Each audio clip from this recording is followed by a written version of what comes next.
Morning, Shrichandra Chaudhary महाविद्यालय में आपका स्वागत है। आज हम पढ़ेंगे ट्रेजेडी एंड इट्स टाइप्स। ठीक है, कल हमने ट्रेजेडी के बारे में पढ़ा था, आज हम उसके टाइप्स के बारे में पढ़ेंगे। तो 5 टाइप की ट्रेजेडी होती है। सबसे पहले होती है आपकी heroic tragedy and revenge tragedy and domestic, social और रोमांटिक ट्रेजेडी।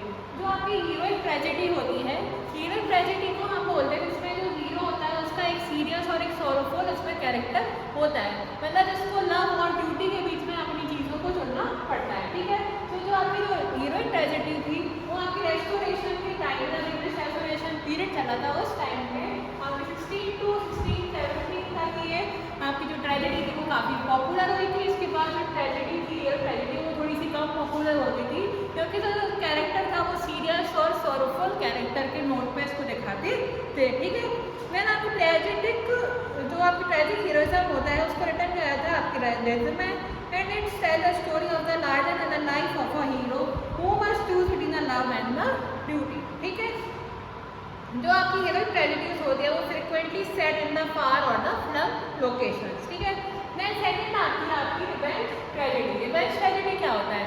रिवेंज से आपको वर्ड समझ रहे होंगे, बदला लेने का एक भाव जो लोगों के अंदर एक आ जाता है, हीरो के अंदर जो आ जाता है रिवेंज लेने का भाव। ठीक है, तो उसको हम बोलेंगे revenge tragedy during the time of the renaissance. ये आपकी ट्रेजेडी आपकी रेस्टोरेशन के टाइम में थी, आपकी ट्रेजेडी को आपकी स्टार्ट हुई during the time of the renaissance. Renaissance के टाइम पर जो रिवेंज ट्रेजेडी थी वो आपकी क्वाइट पॉपुलर हुई थी। ठीक है, then revenge tragedy follows a tragic hero who decide to take the matter into their own hands and seek vengeance for the loss of their someone they care about। ठीक है, आप revenge tragedy में ऐसे लिख सकते हैं, जैसे एक हीरो है, उसकी एक हीरोइन थी, जैसे मतलब उसको एक लव बर्ड टाइप की उसकी थी, एक उसकी एक मतलब एक हीरोइन थी। ठीक है, तो एक हीरो मतलब एक हीरोइन थी, जब वो डेथ को देख लेता है, ठीक है, उसकी डेथ को वो अपने ऊपर पूरा ले लेता है और ना उसका पूरा जो अपनी जो लॉस है वो अपने ऊपर उसको ले लेता है, उस चीज़ को वो अपने हाथों में लेकर उसके ऊपर वो इस seek vagueness for the loss of the someone they care about. ठीक है, आप इस वर्ड से समझ लो पहले बदला लेने का भाव तब एक हीरो के अंदर आ जाता है, उस ट्रेजेडी को हम बोलते हैं रिवेंज ट्रेजेडी। ठीक है, देन आपके आते हैं डोमेस्टिक ट्रेजेडी। डोमेस्टिक क्या होता है? घरेलू घरेलू घरेलू चीज़ें, मतलब जो आपकी हाउस होल्ड, जो आपकी हाउस रिलेटेड जो आपकी ट्रेजेडीज होती है उसको हम बोलेंगे domestic tragedy. So the struggle faced by the ordinary people in the time of their day-to-day lives is explored by the domestic tragedy। ठीक है, जब day-to-day lives में कुछ ना कुछ चीज़ें मतलब मनोमन चीज़ें होती रहती है, जब हीरो के जैसे हीरो उसकी लाइफ में उसके डे-टू-डे लाइफ में कुछ ना कुछ चीज़ें मतलब अजीब चीज़ें हो रही है, उसके घर परिवार में कुछ ना कुछ हो रहा है, उन चीज़ों को हम क्या बोलेंगे? Domestic tragedy. इसका एक टाइप है फैमिली रिलेशनशिप और generally at the centre of the domestic tragedy. Suppose एक हीरो और एक हीरोइन है, वो दोनों आपस में प्यार करते हैं, लेकिन जो घर वाले वो लोगों को परमिशन नहीं दे रहा आगे के लिए, आगे मैरिज के लिए, तो उसको हम क्या बोलेंगे? जब वो हीरो हीरोइन अपने घर वालों की चीज़ों को जब पूछते हैं, वो उन चीज़ों को देखते हैं, उसको हम क्या बोलेंगे? Domestic tragedy. अपनी डे टू डे लाइफ से वो लोग दोनों पूछते हैं।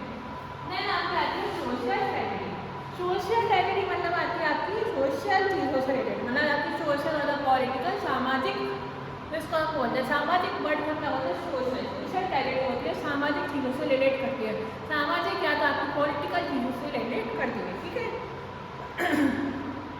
The issue of the general social और the political significance in the centre point of the social tragedy in this middle class और द वर्किंग क्लास हीरोज और हीरोइंस आर देयर रिप्रेजेंटेड। मतलब इसमें जो आपकी जो मिडिल क्लास हीरो होते हैं या जो हीरोइन होती हैं, जो वर्किंग क्लास हीरो हीरोइंस होते हैं, उनको इस ट्रेजेडी में रिप्रेजेंट करते हैं, सोशल ट्रेजेडी। ठीक है, सपोज जो आपकी आर्थर माइला में आपकी जो डेथ ऑफ द सेल्समैन आपकी ट्रेजेडी लिखी है, आपकी लिखी 1949 के टाइम पे, वो आपकी एक इसको हम बोलेंगे आपकी सोशल ट्रेजेडी। ठीक है, ये सोशल ट्रेजेडी है जो आर्थर माइला ने आपकी लिखी डेथ ऑफ द सेल्समैन। आप इसको एमए में जब आप इसको जाएंगे तो आप एमए में अपना पढ़ेंगे, एमए में ये टॉपिक है, ये जो आपकी ट्रेजेडी ड्रामा है इसमें।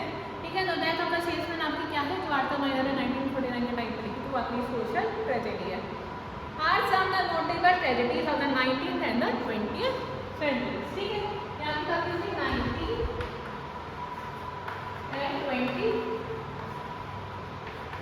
century। ठीक है, देन आती है आपकी रोमांटिक ट्रेजेडी। आपकी लास्ट ट्रेजेडी जिसका नाम है आपका romantic tragedy. Romantic tragedy, romantic word से आप सोच रहे होंगे कि एक हैप्पी एंडिंग होती होगी या तो मतलब जो हीरो हीरोइन जो होंगे उनको पहले प्यार हुआ, फिर वो मिल गए, ठीक है। पर जो ट्रेजेडी वर्ड का मतलब होता है कि अनहैप्पी एंडिंग, ठीक है। ट्रेजेडी मतलब ही क्या है, ट्रेजेडी नाम होता है दो प्यार चर्चा ट्रेजेडी नाम, उस चीज़ का हम क्या बोलेंगे, अनहैप्पी एंडिंग ना हो, ठीक है। तो इस ट्रेजेडी का क्या बोलेंगे, रोमांटिक ट्रेजेडी। रोमांटिक ट्रेजेडी का मतलब होता है, इसमें इंक्लूड होता है romance and very unhappy ending with the death of the hero और द हीरोइन, ठीक है। जब तक एक हीरो और हीरोइन जब तक डेथ नहीं होती एक ट्रेजेडी में, उसको हम बोलते हैं रोमांटिक ट्रेजेडी। उसमें रोमांस भी होता है आपका, ठीक है। डेथ ऑफ द हीरो और हीरोइन, हीरो और हीरोइन, ठीक है। तो इसको हम डायरेक्ट करेंगे अनहैप्पी एंडिंग, ठीक है। इसको हम एक अनहैप्पी एंडिंग होती है उसको हम बोलेंगे रोमांटिक ट्रेजेडी। अगर आप लैला मजनू की स्टोरी देखें, अगर आप रोमियो जूलियट की स्टोरी देखें, ठीक है, तो वो सब क्या है, शेक्सपियर के रोमियो जूलियट ना सबसे ज़्यादा फेमस, सबसे ज़्यादा चलने वाली जो स्टोरी थी, ट्रेजेडी थी, वो आपको क्या थी, रोमांटिक ट्रेजेडी। उसको हम इसमें लेते हैं रोमांटिक ट्रेजेडी, क्योंकि उसमें death of the both hero और हीरोइन की डेथ उसमें हो जाती है, ठीक है। तो उस ट्रेजेडी को हम क्या बोलेंगे, with unhappy ending with romance plus unhappy ending of the death of the hero और द हीरोइन, उस ट्रेजेडी को हम क्या बोलेंगे, रोमांटिक ट्रेजेडी, ठीक है। इसका क्या आती है, रोमियो एंड जूलियट, ये क्या आती है, इसको हम क्या बोलेंगे, इस ट्रेजेडी को हम बोलेंगे रोमांटिक ट्रेजेडी का एग्जाम्पल, ठीक है। तो रोमियो एंड जूलियट आपकी ट्रेजेडी है जो आपकी शेक्सपियर ने लिखी थी, वो आपकी क्या है, वो है आपकी एक डायरेक्ट मतलब आपकी रोमांटिक ट्रेजेडी, ठीक है। सो आज के लिए इतना ही। आज हमने क्या देखा, हमने पढ़े थे टाइप्स ऑफ ट्रेजेडी, सबसे पहले heroic and romance, domestic, social and the romantic tragedy, ठीक है। आज हमने इनके बारे में चारों बारे में पांचों बारे में डिटेल में पढ़ा है। आज के लिए हम इतना ही लेंगे। कल हम कॉमेडी के बारे में पढ़ेंगे। आपका एक और इसमें जो टॉपिक है आपका जो आगे टॉपिक बढ़िया था वो आपका कॉमेडी, इसकी कॉमेडी के बारे में पढ़ेंगे। कल हम कॉमेडी के बारे में डिफाइन लिखेंगे, उसके एग्जाम्पल लिखेंगे, देन हम उसके बारे में उसके टाइप्स लिखेंगे, ठीक है। सो आज के लिए इतना ही। अगर आपको कोई भी डाउट होता है हम ऐसे कॉमेडी